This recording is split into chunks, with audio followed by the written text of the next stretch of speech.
The Tom Woods Show, episode 1803. Prepare to set fire to the index card of allowable opinion. Your daily dose of liberty education starts here. The Tom Woods Show.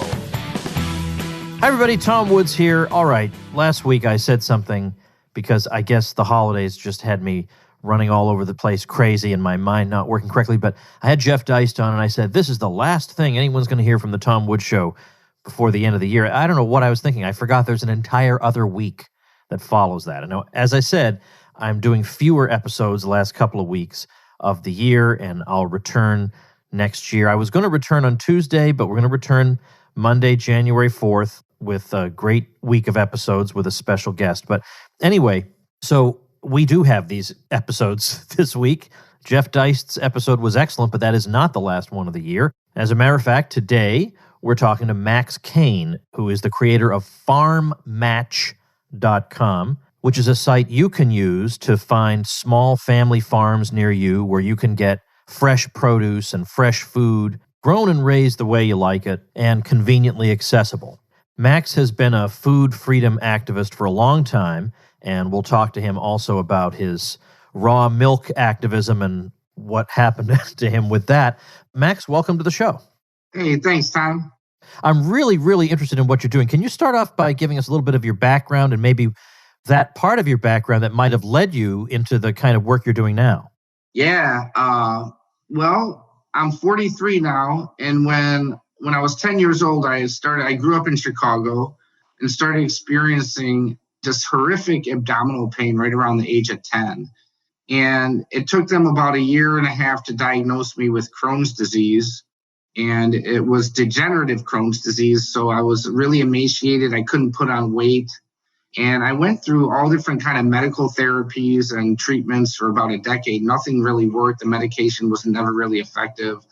I ended up having a surgery. And then after the surgery, I just kept getting worse.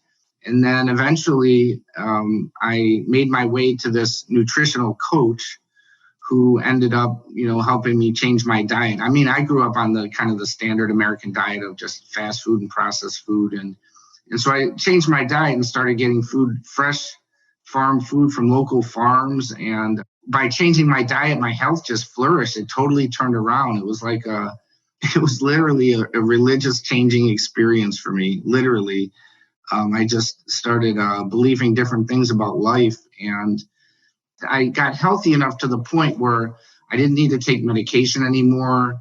And, I've been off all medication for over 15 years now, and my health has just flourished. I put on over 50 pounds of healthy athletic weight. So I was around 110 pounds, and now I'm closer to, I think I weigh 167. I'm in really good shape.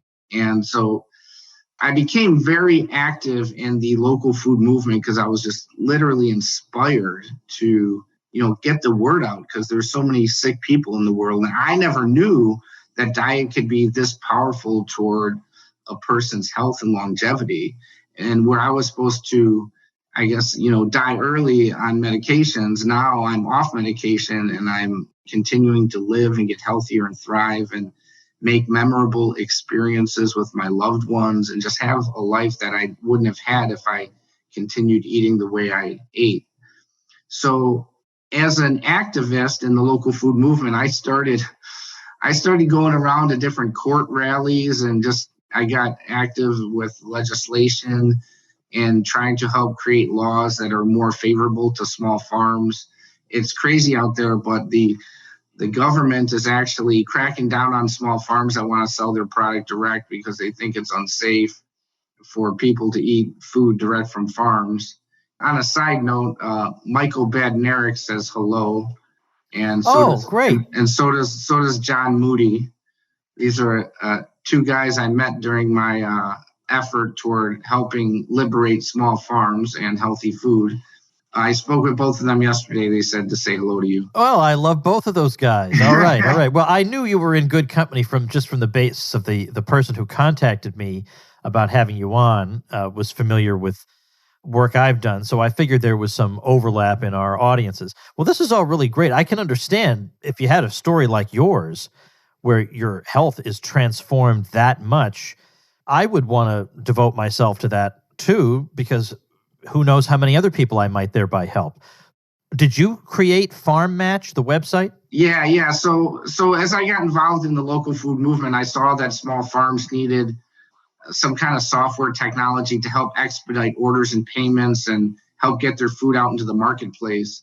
And so I kind of built, Farm Match is like, if you can imagine, kind of like it kind of decentralizes and makes all these small scale farmers.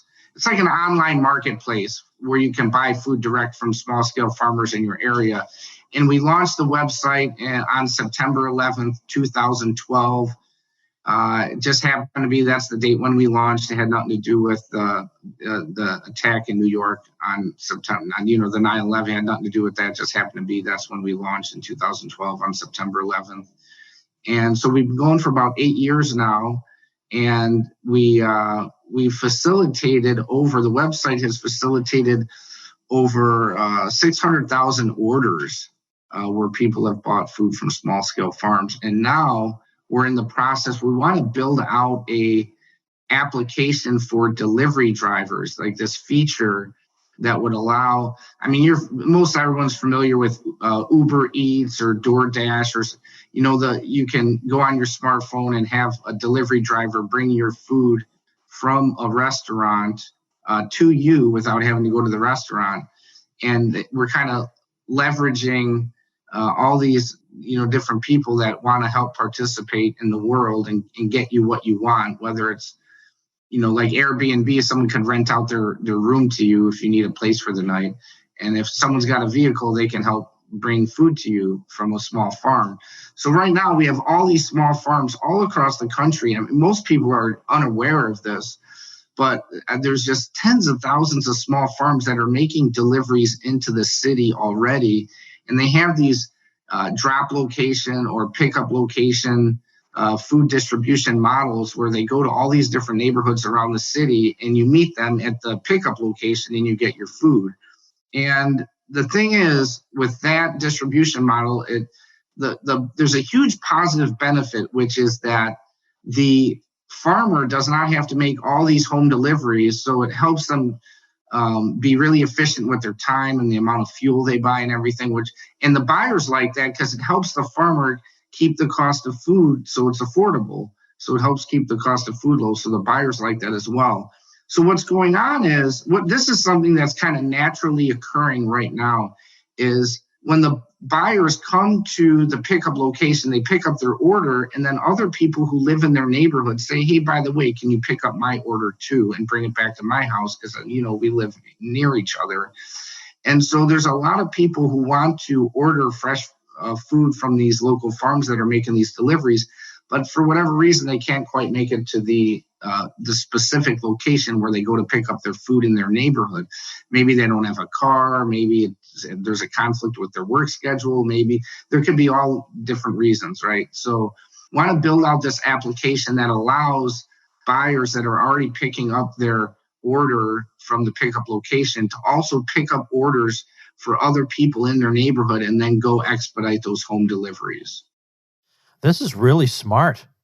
I absolutely love this. So I'm looking at the website right now. It couldn't be simpler to use. Yeah. This is obviously very much in the tradition of what's called community-supported agriculture, I assume? Yeah. Yep. So the idea is it's kind of twofold. Number one, obviously I as the consumer benefit because I'm getting fresh food and I know where it comes from and I know that they use good practices and this has many beneficial effects.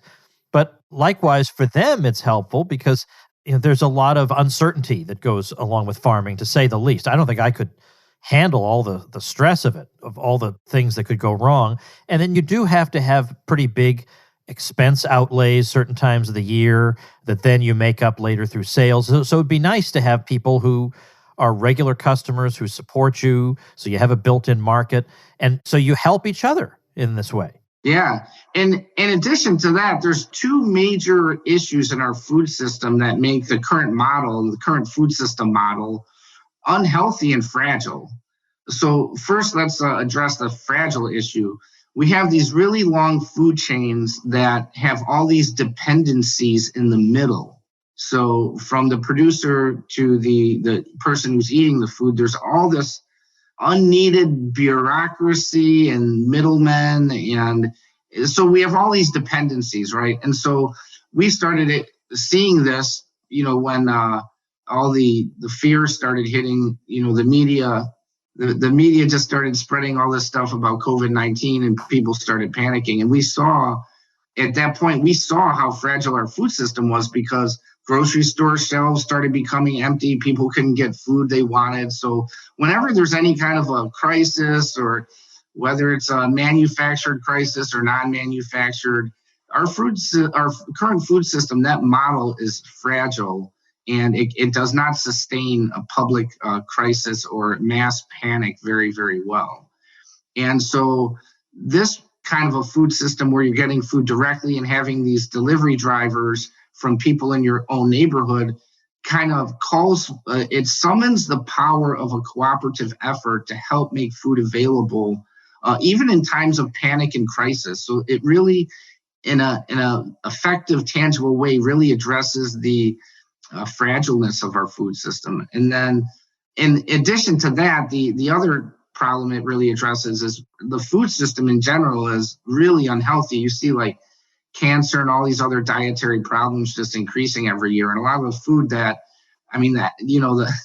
government's, they say they're keeping us safe, but the FDA is legalizing all this food for sale that actually is unhealthy to eat and causes disease, but that doesn't seem to stop them. But anyway, so a lot of the food in circulation, if you drive through any major city, there's just tons of junk food there's all these convenience stores and gas stations, and everyone's selling food. So when you're driving by and you're just hungry and you need a quick snack, like a lot of that food is just really unhealthy to eat.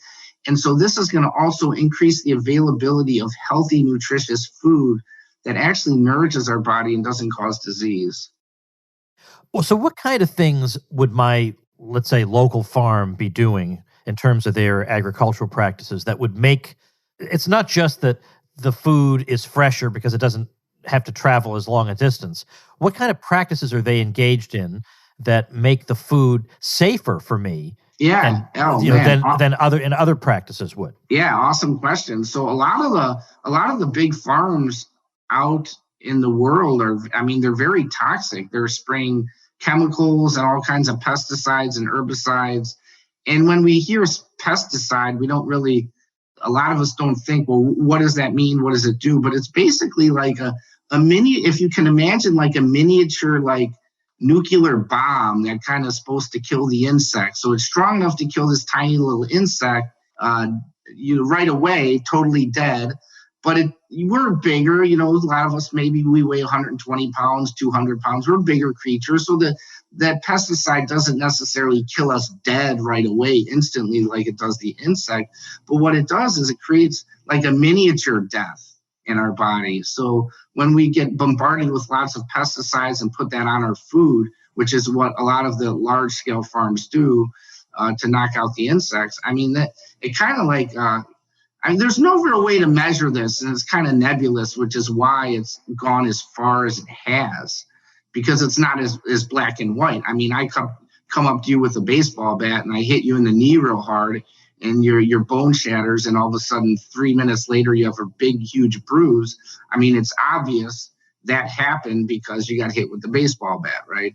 But we have these weird things happening, and we're running fevers. We get these weird rashes on our body, where our energy's low. And it's like, well, what's the cause of this? And it's not like, so that when we're interacting with these pesticides and they come into our bodies, they create this, like these symptoms that are kind of a little bit trickier to pinpoint because the symptom might not show up instantly right away. Now, it actually does for some people. Like and probably like the biggest, this is probably, which kind of goes to the vaccine argument, is some people, they get a vaccine, they die that day, so it's pretty evident that, it's from the vaccine. But some people don't die right away from a vaccine. So it's kind of like these miniature deaths that go on in our body, the miniature poisoning that happens, whether it's from pesticides or vaccines, it's sometimes it's a little bit trickier to prove than getting hit with a baseball bat. And that's why it goes on as long as it does. But the good news is that small scale farms, some of them do use pesticides, but not many. So the good news is that when you're getting food from a small scale local farm, not only is it going to be fresher, but it's not going to be raised with pesticides. And if you're getting meat, the greater of the likelihood is that that animal, whether it's a cow or a chicken, has been free to range and live its natural life, eating grass and interacting, getting sunlight. So that food is going to be a lot healthier for you than from a big farm where maybe the animal was kept in confinement. Some animals never even get sunlight. They never get to go outside. And now in the food industry, they want to come up with what I would refer to would be an animal-less meat farm, where basically they're going to be raising meat in a test tube inside. And it's like the quality standards keep decreasing and decreasing with these big farms.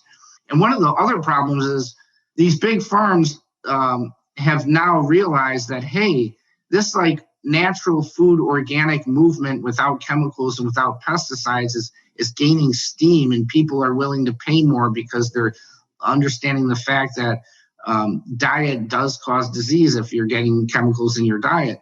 So they're trying to get in on that market. And what they do is they send these lobbyists to Washington, D.C. to try and lobby to make the organic standards more relaxed, so that, hey, we can call this thing organic, but we can still load it up with tons of pesticides, but still call it organic because the new organic law allows you to do this. So these big food companies are constantly, a lot of the big farms and the big food companies are constantly lobbying Congress to try and relax organic standards. They're not really, their heart isn't in it. They don't really care about healthy food. They're just trying to make more money, but their heart isn't in it. But so small scale farms, their heart is in their work. They're farmers because they love the land and they love what they do. They're like an artist on their land, creating this really, really high quality food. So that's the benefit, is you just kind of asked about, what's the benefit of getting food from a small farm that's close to me, that besides, that it's fresher food, it's going to have a lot less chemical residue than food from a big farm from far away. Right.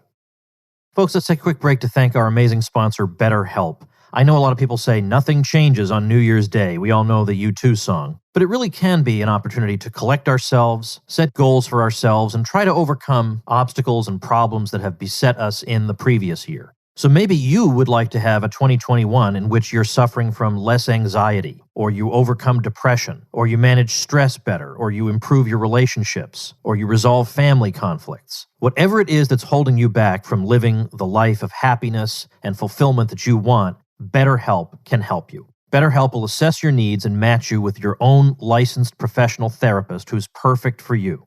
It's online, convenient, professional, affordable. You can start communicating in under 24 hours, and you can schedule weekly video or phone sessions. In fact, so many people have been using BetterHelp that they're recruiting additional counselors in all 50 states. Well, I want you to start living a happier life today. As a listener, you get 10% off your first month by visiting BetterHelp.com/Woods. Join over 1 million people taking charge of their mental health. Again, that's BetterHelp, HELP.com/Woods. Now, I'm curious about how you start something like this. There are many, many farms out there, and when I enter my zip code into your system, I get several hits that, I've lived here 4 years. I didn't know about any of them. Yeah. So that's terrific. How did you find them all? Do they come to you, and how did they know to come to you? How do the farms know to come to Farm Match? Yeah, I mean, it's like starting a Facebook. It doesn't really work if there are 3 people on it. Yeah. So how do you get going? So I've gone out to different farming conferences, but besides that, I've been really active in the local food movement for a long time. So just like, I literally traveled after I ended up leaving Chicago and started focusing on my health. I traveled the country. I visited over 200 farms just to learn about food production. It was kind of like a self-directed food education course. And I would just drive in the country and show up on farmers and say, hey, I'm trying to learn about food. I see you got some cows and chickens out here. Can you teach me anything? And I'd be happy to, work on the farm. So I traded my labor on a lot of farms for education. And so I created a great network of farmers just from doing that. But besides that, I went to conferences, and farmers talk amongst themselves as well. So when one of them, gets on Farm Match and starts having a good experience, they usually tell their neighbors about it. Okay. All right. So this has been up for 8 years now. Yeah. So Yeah. as I say, I just called up my own zip code and stuff's coming up. So I love this. I definitely want to recommend people check it out, farmmatch.com. Now, are there, other than the stuff you were talking about organic standards, are there aspects of the existing system, including the FDA or the government in any way, that you think on net tend to benefit larger scale agriculture than smaller? Oh, absolutely. I mean, if we could kind of open up a free market, small scale farms would knock these bigger companies out of the box.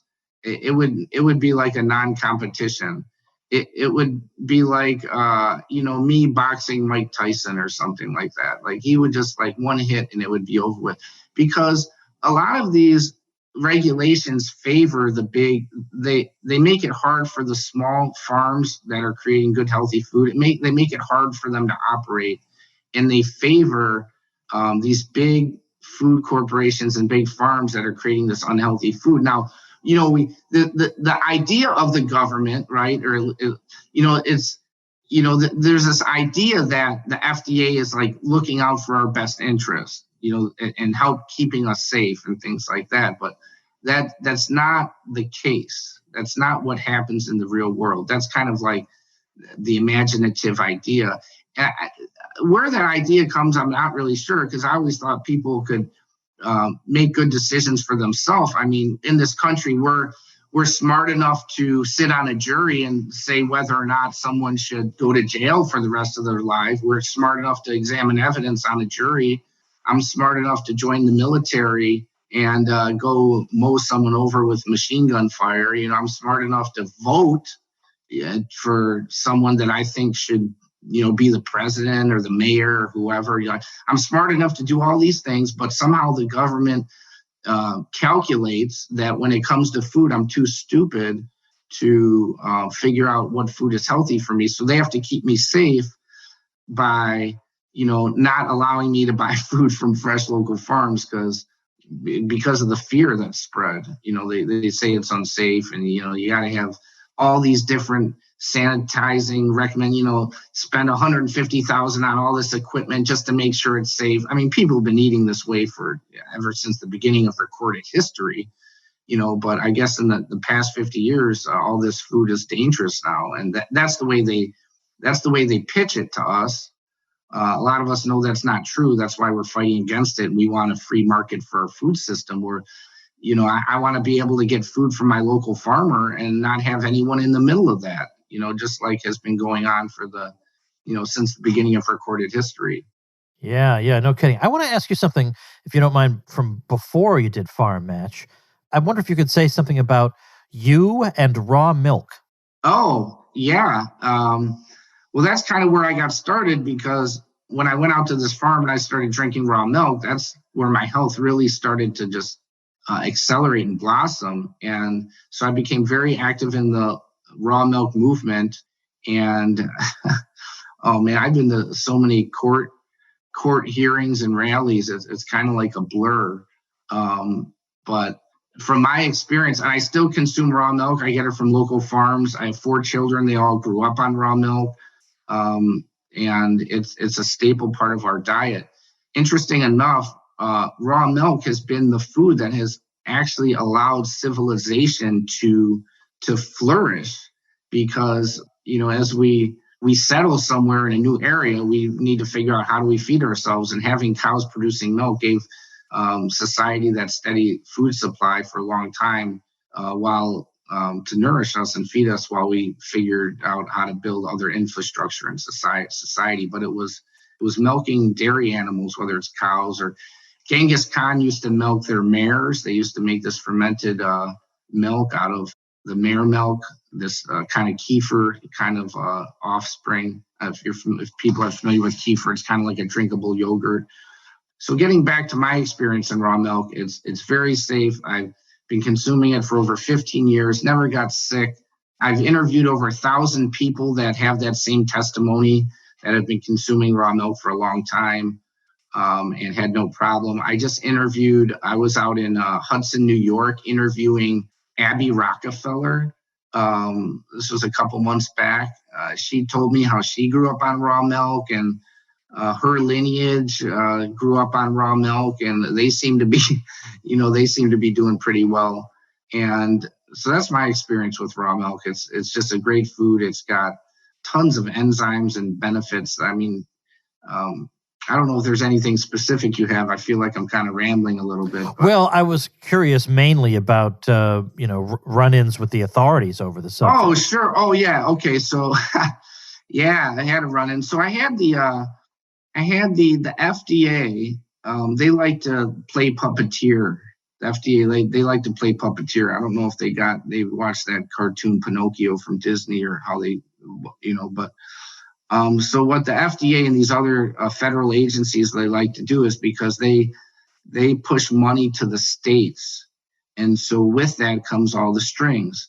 So what they do when they have an agenda they want to push, a lot of times they like to hide behind the scene and go to the state agency and have the state try and, enforce whatever the bidding is that they want done. So I had the Department of Justice and the Wisconsin Department of Agriculture come after me for getting raw milk from farms and helping distribute it. And they wanted me to answer all these questions. They kind of subpoenaed me. They wanted to put me into a deposition where I would answer all these questions that would basically, they would use my testimony to go shut all these farms down that were, selling raw milk. And so I didn't want to testify because, I thought farmers should be able to sell raw milk. And in addition to that, I'd kind of be shooting myself in the foot because, if they go lock up all my farmers, how am I supposed to eat? And so it's the Wisconsin Department of Justice and the Wisconsin Department of Agriculture. It's actually the correct acronym is called DADCAP, the Wisconsin Department of Agriculture, Trade, and Consumer Protection. They subpoenaed me into court, and they said, well, if you don't testify, we're going to put you in jail for 18 months. And by statute, they were, I guess the state statute gave them the authority to do that. Totally in violation of the Constitution. But when do they listen to that document? So I refused, and I talked with my local sheriff, and as it turned out, my sheriff grew up on raw milk, and he was still drinking raw milk, and he was actually he was getting it from his neighbor illegally. Oh, okay, that's the kind of sheriff we want. Yeah, and so I talked with my sheriff, and at the time, so I was like, right at that time is when I met Michael Badnarik, and I'm learning about the Constitution. I run into this other guy, Sheriff Richard Mack, who's teaching me about the authority of the local sheriff. And so I'm talking with my sheriff, and my sheriff says, well, what do you want? What do you want me to do? What do you want me to do, Max? And I said, well, the bailiff in court is a sheriff's deputy. Am I correct about that? Yeah, that's my deputy, the bailiff in court. I said, well, if the judge orders the bailiff to lock me up and take me away, I want you to be in court with me. And I want you to tell the bailiff to stand down.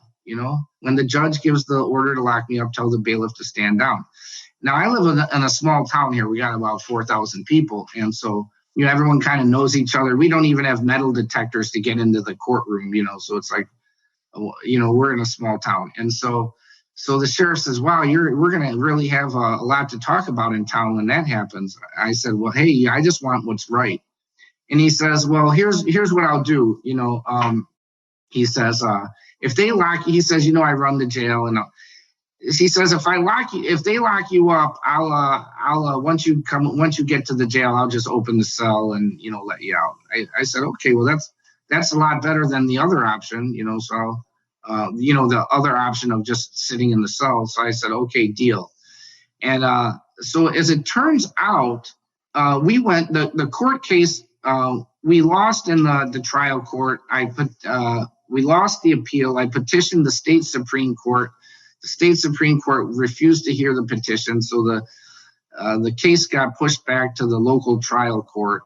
And it was time for the department, in court, the plaintiff is usually moving the case. I'm not really required. I just sit and go along for the ride, So it was the state's turn to take action to call my questioning again, and they never did. They kind of disappeared. And I don't have proof of this, but something in my gut tells me that my sheriff called up the state and told them, like, hey, just so you guys know, this isn't going to happen in my county, so you might as well not show up. That's what I think happened, because once the sheriff got involved, the state, where they were pushing so hard, Tom, they were just pushing so hard to get my testimony. And then once the sheriff got involved, all of a sudden the state just disappeared. They never showed up. And then so court just kind of came to an end. It didn't go any farther. And that was back in 2009. So it was 11 years ago. Wow. So you got some serious street cred having endured that. Yeah. Jeez. Holy cow. So you've been out there in this kind of cause for quite some time. Well, I love what you've done with Farm Match, and I think I'm going to start using it myself. I did not know of its existence until a couple of days ago, and now I'm an instant convert. So tremendous work. Any parting words from my folks before we wrap up today? Oh, man. Yeah, absolutely. The parting words are that your diet is so closely related in governing your health. I want you to think of your diet as like the constitution of your health. And when you violate the constitution, that your health is like your liberty, and your diet is like kind of that constitution. When you start violating your diet, you're going to lose your liberty, your health. And that most doctors in the world today don't they just want to give you drugs and surgery. They don't tell you how profound food actually is toward recovering from disease. And so that's the final word I'd like to leave your listeners with, is that do not underestimate the power of fresh, healthy food from a local food source. All right. And farmmatch.com is where to go check that out. I'll link to that also at tomwoods.com/1803. Well, thank you very much, Max, and continue good luck to you in this important work. Yeah, you're welcome. And thank you as well, Tom. Keep up the great work. All right, everybody. I want to tell you one more thing about Max before we wrap up for today. And that has to do with some crowdfunding he's doing for what seems to be a pretty worthy project over on Indiegogo. And what he's looking to do is create a delivery driver app for small farm food so that the average household can get the convenience of home delivery of fresh local food at a reasonable price. So what he wants to do is build a delivery driver app into the already existing farmmatch.com small farm marketplace. So the idea is he wants to create a battalion of drivers that deliver fresh, healthy local food from small farms to homes and cities. There are delivery driver apps for the restaurant industry and for the grocery store industry. Why not for small farms? So I'm going to link to that crowdfunding project on the show notes page, tomwoods.com/1803. Another thing I'd like to tell you about involves a new podcast created by a Tom Woods Show listener, and that's Come Home America with Nick Hancock. He describes it as a paleo-libertarian podcast, but beyond the traditional old-right positions of anti-empire and pro-markets, Hancock is keeping a close eye also on developments in local communities and mediating institutions that form the moral character needed to grow a free society. So common episode topics include secession, nullification, COVID tyranny, and the Great Reset. So check that out, Come Home America with Nick Hancock at nickhancock.com. That's Hankoff, nickhancock.com. Now, as we approach the new year and you're thinking about your New Year's resolutions, by the way, New Year's resolutions are not just a scam, by the way. They really can work. There are people who stick to them. There honestly are. And one that you should stick to is if you have been thinking that maybe I should have a site or a blog, well, All Woods here is going to help you out, because if you create it, use my link to get your hosting, I'll help get you some traffic. I have a whole group of people, hundreds and hundreds of people. We have a private bloggers group where we help each other. You can be a member of that if you like. I've got a bunch of free tutorials to help you out. I'm going to make this as easy for you as possible and maximize your chances of success. So you get all those free bonuses when you head over to tomwoods.com/publicity and you get the details. So make sure and do that, and I'll see you tomorrow. Become a smarter libertarian in just 30 minutes a day. Visit tomwoods.com to subscribe to the show for free, and we'll see you next time. Like the sound of The Tom Woods Show? My audio production is provided by Podsworth Media. Check them out at podsworth.com.